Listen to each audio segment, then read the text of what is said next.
ভাই, একটা কথা বুকে হাত রেখে ভেবে দেখেছেন? পুলিশের উপর যারা পাথর ছুটছেন তারা আসলে কার ক্ষতি করছেন? পুলিশ কিন্তু আকাশ থেকে পড়া কোনো ভিন গ্রহের প্রাণী নয়। তারা আপনার, আমার, আমাদেরই ঘরের ছেলে। কারো বাবা, কারো ভাই, কারো সন্তান। তারা শুধুমাত্র ডিউটি করছে এবং আইনের নিয়মে তারা ঊর্ধ্বতন কর্তৃপক্ষের হুকুমে আবদ্ধ। দেখুন, ক্ষোভ আপনাদের থাকতেই পারে, কিন্তু পাথর ছোড়া কোনো প্রতিবাদের ভাষা হতে পারে না। এইভাবে আপনি সিস্টেমের ক্ষতি করার আগে নিজের এবং নিজের পরিবারের ভবিষ্যৎ বিপদে ফেলছেন। ভাই, হয়তো আপনার সাথে অন্যায় হয়েছে, হয়তো আপনি সত্যিই অবিচারের শিকার, কিন্তু এই অন্যায়ের প্রতিবাদ করার জন্য আমাদের দেশে বহু সাংবিধানিক পথ আছে, আইনের রাস্তা আছে। আপনি সেই পথে হাঁটুন।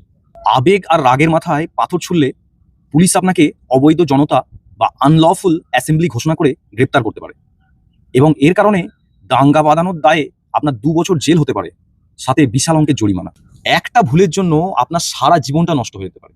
সেটাই কি আপনি চান? তাই সময় থাকতেই সাবধান হয়ে যান। আইন নিজের হাতে তুলে নেবেন না। লড়াই যদি করতেই হয় তবে সংবিধানের পথে হাঁটুন। দেশের আইনকে সম্মান করুন। মনে রাখবেন, যদি আপনাকে কেউ বিচার এনে দিতে পারে তবে তা এই দেশের পবিত্র সংবিধানই দেবে। হিংসা নয়, সঠিক পথ বেছে নিন। আইনকে সম্মান করুন আর নিজের ভবিষ্যৎ সুরক্ষিত করুন।